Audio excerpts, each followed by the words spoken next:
Baie welkom by sessie 6 van module 3.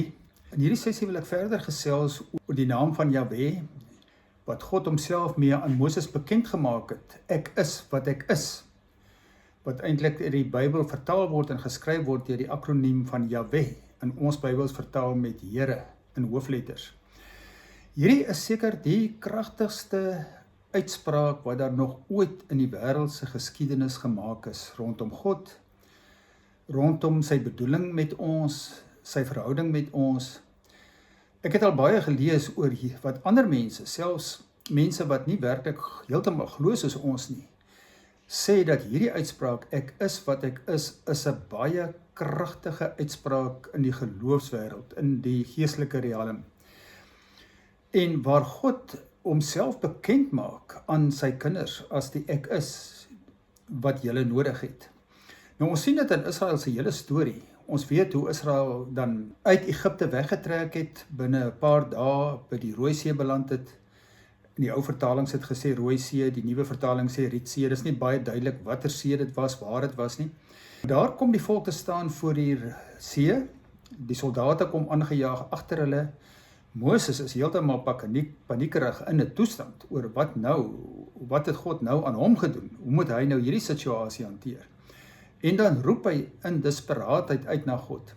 En die Here se antwoord: die Here sal vir julle stry. Julle moet net stil wees. Dit is so eenvoudig. Daar is verskillende maniere wat dit vertaal word. Een vertaling sê, bly julle net kalm. Die Here sal vir julle stry. En dit is so waar in enige noodsituasie, dwars deur die geskiedenis vandag nog. As jy in 'n noodsituasie kom hierdie woorde: die Here sal vir jou stry. Jy moet net stil wees. Die groot uitdaging is natuurlik om stil te wees, te wag op hom, sodat hy kan doen wat hy wil doen. En ons weet hoe hy dan gewerk het om Israel deur die see te neem, en hoe die volk daar iets beleef het van God se mag, sy teenwoordigheid. Maar nou trek hulle verder. Dit gaan 'n lang reis wees, en op hierdie reis wat 'n simbool is eintlik van die geestelike reis, ontmoet hulle vir God en leer ken hulle hom op baie maniere as die groot ek is. Hulle kom op 'n stadium by hierdie waterbronne, waar hulle baie dors is en baie water dringend nodig het, maar dan is die water bitter om te drink. En dan sê die Here vir Moses, hy moet 'n stuk hout daarin gooi, en dan word die water drinkbaar en soet. Maar dan sê hy vir Moses daar hierdie ander kragtige ding van ek is Jahweh Rafa, ek is die Here wat genees. En dan kom daar 'n ander aspek van God na vore, as die God wat genees, wat heel maak, wat herstel. Nou daardie beskrywing van God word ook dwars deur die Bybel op verskillende plekke gebruik om God aan te dui as die geneesheer, die een wat heel maak, wat gesond maak.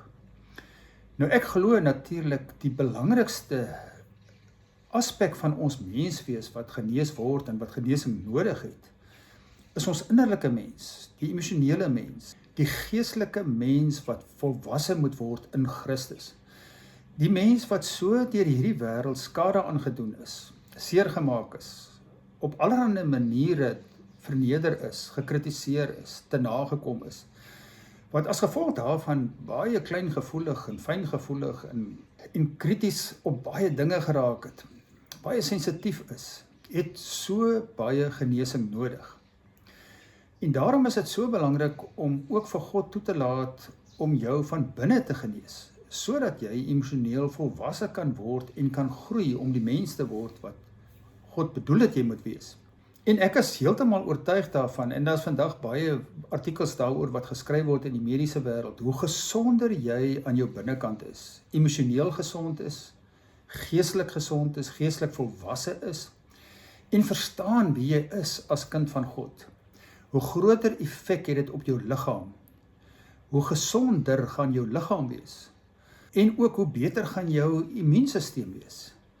Dit is net so, dat 'n gesonde gees huisves 'n gesonde liggaam. Ek weet daar is hierdie spreekwoord wat dit anders omstel, 'n gesonde liggaam huisves 'n gesonde gees. Maar ek dink is baie eerder andersom, 'n gesonde gees bevat of voed 'n gesonde liggaam. Nou daar in die sessie in die boekie verwys ek vanaf verskillende verse waar hierdie aspek van God se genesende krag ook aangehaal word, oor gepraat word, bedink dit, dink wat dit vir jou sê, en hoe jy jouself kan toelaat om daardie genesing te ervaar in jou eie lewe. Nou baie mense sal sommer van self sê, ag nee wat, ek het dit nie nodig nie, ek is gesond, ek is heeltemal alright, ek het nou nie hier eintlik iets nodig nie. Jy kan dit toets, en 'n baie goeie toets daarvoor is om te net na te dink, hoe reageer jy wanneer jy onregverdig gekritiseer word, sleg gesê word, beledig word, of enige van daardie dinge? Wat is jou natuurlike reaksie dan? Want jy sien, dan kom die ongesonde reaksies na vore, die ego wat so sterk is, wat baie vinnig jouself wil verdedig en verduidelik, wat jouself wil regverdig en die ander wil bykom. Al daardie goed is 'n tekens daarvan dat hier binnekant nog baie genesing nodig is. Soos die volk dan verder trek, kom daar ander aspekte van God se voorsiening en sy Godwees na vore. Natuurlik raak hulle honger, hulle het kos nodig. En ons ken die verhaal hoe God dan vir hulle op die ou end manna uit die hemel uit voorsien, wat hulle daaglikse brood word. En dit alles is metafore en simbole wat vooruitwys na Christus. Want jare later sou Jesus self vir die mense sê, julle voorouers het die manna uit die hemel uit ontvang en dit geëet. Maar ek sê vir julle, ek is die ware brood wat uit die hemel kom. En die wat van hierdie brood eet, sal nooit weer honger kry nie. En dieselfde met die water, hulle het verskillende kere water nodig gehad, wat hy dan vir hulle water voorsien het. Hy is die een wat voorsien. Dan sê Jesus in sy gesprek met die Samaritaanse vrou vir haar op 'n punt, ek is die lewende water, en wie van hierdie water drink, sal nooit weer dors kry nie. En hy sê, as jy vir my net vra, dan sal ek vir jou van hierdie water gee, en dan sal jy nooit weer dors kry nie. En dan vra sy vir hom, maar Here, hoe is dit, hoe werk dit? Gee vir my van hierdie water. So, later het hy ook gesê, in 'n uitspraak, toe die Jode daar by mekaar was, vir 'n fees, wat hy gesê het, dat elkeen wat in my glo, soos die skrif sê, sal strome lewende water ontvang. En daardie water maak dat jy nooit weer regtig dors sal kry nie. So hy is ook die ek is, wat jou ware dors kom les. So hierdie hele tema van ek is, sien ons hoe God dit in sy voorsiening in die Ou Testament vir die volk bevestig, ek is wat ek is, en dit loop deur na die Nuwe Testament toe. Want dis een van die groot kenmerke en tekens waarom ons glo dat Jesus self God was, is as ons kyk na al sy ek is uitsprake. Dis 'n baie bekende ding in die Nuwe Testament, dat daar verwys word na Jesus se ek is uitsprake. Net in die evangelie van Johannes wat ons nou mee besig is, kom dit 7 keer voor. Die ander evangelies ook op ander maniere, waar Jesus byvoorbeeld dinge sê, soos ek is die goeie herder, ek is die deur van die skape, ek is die lewende brood, die brood wat lewe gee, ek is die ware wingerdstok, ek is die lewende water, ek is die opstanding en die lewe. En dan sê hy daar ook, die wat in my glo sal lewe, al sterwe hulle ook, en sal in alle ewigheid nooit weer sterwe nie. En ek is die weg en die waarheid en die lewe. Al daardie uitsprake wys net vir ons, hier is God wat vlees geword het, mens geword het, tussen ons kom woon het, wat vir ons ook in al ons diepste behoeftes kom voorsien as die ek is wat ek is. En daardie ek is uitsprake moet deurgetrek word na jouself toe, na jou identiteit toe, wat ons vroeër al gesê het, nou kan ek sê, ek is 'n kind van God, ek is 'n heilige, ek is 'n nuwe mens. Jy sien, al daai goed wat ons in module 2 na gekyk het, die identiteit, sluit aan by hierdie uitspraak van God, ek is wat ek is. Nou kan jy sê, ook ek is 'n nuwe mens, dit is wie ek is. Ek is liefde, dit is wie ek is. Ek is goedheid, dit is wie ek is. Om jouself te herinner aan wie jy is in Christus.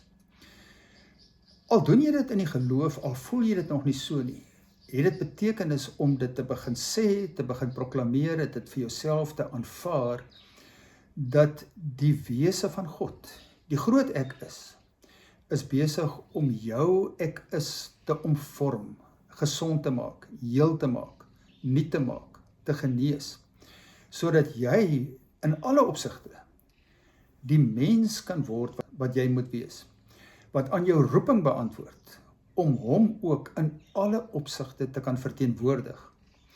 Want na mate jy hom verteenwoordig as die een wat ook vanuit jou ek is as nuwe mens leef, dra jy sy liefde en goedheid en genade en barmhartigheid hierdie wêreld in. En so heers God dan in jou en deur jou. Word jy weer medeheerser van God, waar jy ook al bevind. Want dit is die manier waarop hy heers. Met sy liefde, met sy goedheid, sy genade. Dit is die kragtigste manier, die kragtigste middel wat mense verander en nuut maak. En dit is God se doel in hierdie wêreld. Nie om met geweld dinge reg te maak nie, nie deur oorlog nie, maar deur liefde. En dit kan net gedoen word vanuit 'n baie, baie diep verstaan van wie hy is, as die ek is wat ek is, en wie jy is, as die nuutgemaakte ek is, die kind van God.